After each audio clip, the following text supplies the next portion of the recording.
puis, le deuxième point de ce débrief, nous allons partir. La Guinée est-elle encore, ou bien l'Afrique de l'Ouest est toujours la plaque tournante de la drogue? Puisqu'il y a eu la saisie de 3 tonnes de cocaïne entre la frontière de Guinée et la Guinée-Bissau. Et la Guinée-Bissau. Oui. Et justement, quelques semaines après aussi, une autre saisie, une saisie d'1 tonne cette fois, au niveau du Sénégal. Oui. Moi, quand j'ai reçu la nouvelle, ça s'est passé hier, je me suis posé la question de savoir, bon, attends, qu'est-ce qui se passe? On parle de 3 tonnes. Comment les 3 tonnes se retrouvent dans une frontière? Donc, il y a 2 solutions. Ça, c'est juste pour rigoler. Soit ça se cultive et ça se fabrique ici, ou bien ça vient par parachute, on ne comprend rien. Au fait, moi, je comprends bien ta solution. C'est vrai, c'est pour rigoler, mais je sais que tu as fait des pays les plus aussi où c'est... Parce que quand tu prends un peu la Havane et puis tu prends un peu ces pays, je sais que tu t'y connais un peu. Théoriquement, oui. Je m'y connais théoriquement, mais maintenant, comment est-ce que ça s'est arrivé ici? Quelles sont les personnes, les détenteurs, c'est-à-dire le visage avec la gendarmerie. Derrière ça, si c'est un cartel, effectivement, personne ne connaît la source de la provenance de cette... Non, mais 3 tonnes déjà, c'est un cartel. Parce que 3 tonnes, ce n'est pas une marchandise pour une seule personne.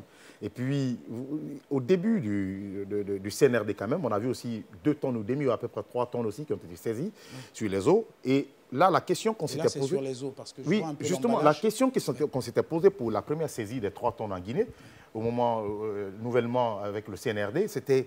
Parce que c'était au moment où c'était un repos biologique, où les navires étaient en stand-by. Exactement. Aucun navire ne pouvait quand même naviguer sur les eaux guinéennes.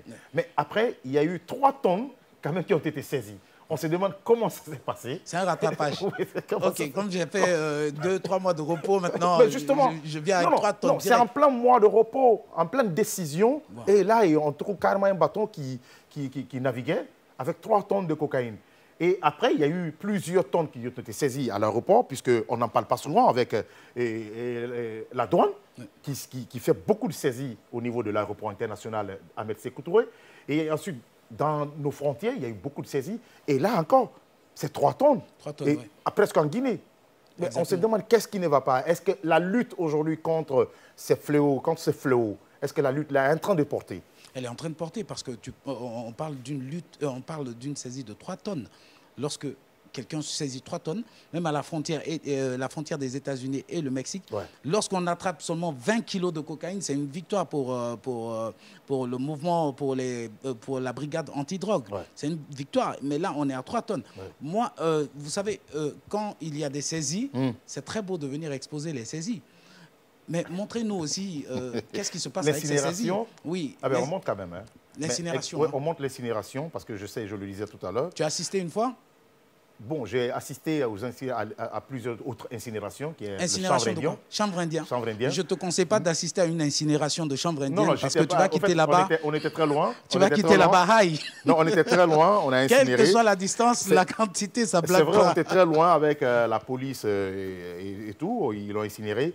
Et même à la télé aussi, avec les 3 tonnes premièrement saisies, ont été incinéré. Maintenant, le contenu, est-ce que ce qui est saisi, c'est ce qui est incinéré? C'est-à-dire ce qu'on nous montre à la télévision. Voilà, justement, c'est la grosse question que tout le monde se pose. Oui. Est-ce que c'est la poudre blanche exactement qui est peut-être incinérée? Sachant que le ou bien c'est d'autres poudres blanches qui ressemblent à la poudre de manioc? Ou bien de la farine. De la farine. Ou bien du talc pour bébé. Voilà, justement, qui est incinéré. C'est la grosse question. Mais quand même, je sais quand même qu'il y a eu, avant l'incinération, il y a eu quand même des textes devant la caméra. Le premier sachet a été texté positif à la cocaïne. Donc, ils ont emballé tout le reste. C'est vrai, on n'a pas vu tout le reste. On a pris juste l'échantillon. On a texté. Et puis, on a emballé. On spécule, hein, il faut préciser. Hein, voilà. Faudrait pas que... Non. C'est la télé. C'est ce que j'ai vu. C'est ce que je dis. Je ne spécule pas. Ce que j'ai vu, c'est ce que je dis exactement. Maintenant, ça a été incinéré. Selon l'information que j'ai vue, ça a été incinéré. La question en tant que Guinéen et petit citoyen, j'ai envie de savoir. Est-ce que, comme tous les autres dans un bar-café, est-ce que c'est la vraie poudre qui a été incinérée? D'où cette question aujourd'hui et la recrudescence aujourd'hui de ces poudres blanches sur les eaux et au long de nos frontières. Et sachant que le prix du kilo oscille entre 30 et 40 000 $. Hein. Ah ouais? Oui. 30 et 40 000 $. 30 et 40 000 $. Le kilo de kilo, cocaïne. oui. Tu as vu ça sur le net? Je vois ça souvent sur les émissions de... Ah oui, les émissions de trafic, oui, c'est vrai. Bon, 30 et 40 000. Oui, 30 et 40 000. Ça fait à peu près 40 000, 400 millions. 400 millions, 1 kilo. Et là, tu as 3 tonnes. Wow. Tu as 3000 kilos. J'ai envie, essayez de calculer, envoyez-moi des SMS sur notre numéro, sur notre plateforme, pour comprendre exactement les 3 tonnes. Si le kilo nous coûte entre, peut-être avec la pénurie, disons 40 000 €, et 3 tonnes égale à combien? C'est 3 000. 3 000 fois, fois 35 000 €. Bon, on va prendre 35 000 €. On a envie de comprendre avec l'État et comment ça va se passer. Franchement, on ne peut pas quand même... La question que j'ai envie de poser, est-ce qu'on pourra éradiquer avec cette somme? Éradiquer quoi? Oui, la cocaïne, la drogue. Les États-Unis ont pu éradiquer? Non, là, mais c'est... Là où les États-Unis n'ont pas pu éradiquer... Justement, au sein de ces petits pays... nous, on peut... Ces pays en voie de sous-développement. Oui. La seule chose que moi, j'aimerais et que j'apprécie, c'est que réellement, les forces de l'ordre sont en train de se battre. Ils sont à pied d'œuvre quand même. Hein? Oui, ils sont à pied d'œuvre pour saisir les quantités, tout le trafic qui se passe ici. Et il faudrait aussi qu'ils déploient plus de force pour arrêter ou bien limiter un peu sa consommation au niveau de notre pays. Parce que, certes... Oui, justement, c'est vrai qu'avant de venir...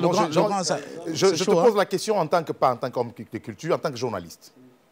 Parce que tu es journaliste d'abord. Je pars du principe de ce qu'il dit, en fait. On te dit, par exemple, qu'un kilogramme de cocaïne est à 1 500 $ à Bogota, mais arrivé à destination, par exemple, elle varie entre 25 000 et 30 000 $ le kilo. Oui. Autant c'est loin, autant ça a de la valeur. Autant ça a de la valeur. Exactement. Si quand même... Après, comme je dis, ce réseau, les gens se disent qu'ils luttent contre ce réseau, mais ce réseau gère le monde, en fait.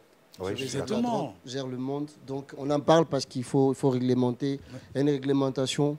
Mais je pense que l'argent de la drogue règle beaucoup de choses. De la cocaïne règle beaucoup de choses. Je me souviens, dans la crise de 2007, les armes, la médecine, tout ce qui est fait, des grandes écoles qui sont construites. Quand tu dois enlever le business de la drogue dedans et de la cocaïne, je pense qu'il va y rester peu. Mais après, les gens luttent quand même comme des pays comme l'Afrique de l'Ouest, que nous sommes, la Guinée, un petit pays comme nous. Ce produit arrivé chez nous détruit beaucoup de choses. Beaucoup de jeunes s'y mettent avec peu de moyens, mais quand même trouvent le moyen quand même de sniffer ça. Et on se retrouve avec des amis qui deviennent fous, des personnes qui tombent gravement malades, qui tombent dans la délinquance.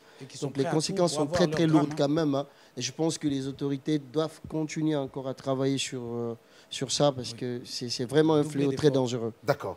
C'est très dangereux pour nous, surtout la jeunesse, c'est très dangereux pour la santé, c'est très dangereux, malgré que ce sont des firmes quand même qui sont derrière, ce sont des produits qui sont derrière, ce sont des pharmacies qui sont derrière, c'est des puissances qui sont derrière. Ça, c'est vrai, parce qu'on se souvient, en 2007, il a fallu peut-être essayer de contacter la banque des narcos pour redresser l'économie du monde. Et il y a eu un pays où un président a quand même uni des narcotrafiquants pour leur donner un quartier à construire, c'est vrai, mais c'est très, très, très dangereuse, comme le disait Ilibari tout à l'heure. Alors, gaffe à nous et merci quand même aux services de sécurité, la police et tout, bravo à vous.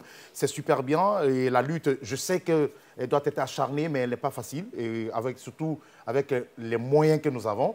Mais bravo pour ces saisies, que ce soit de la Guinée ou bien de la Guinée-Bissau.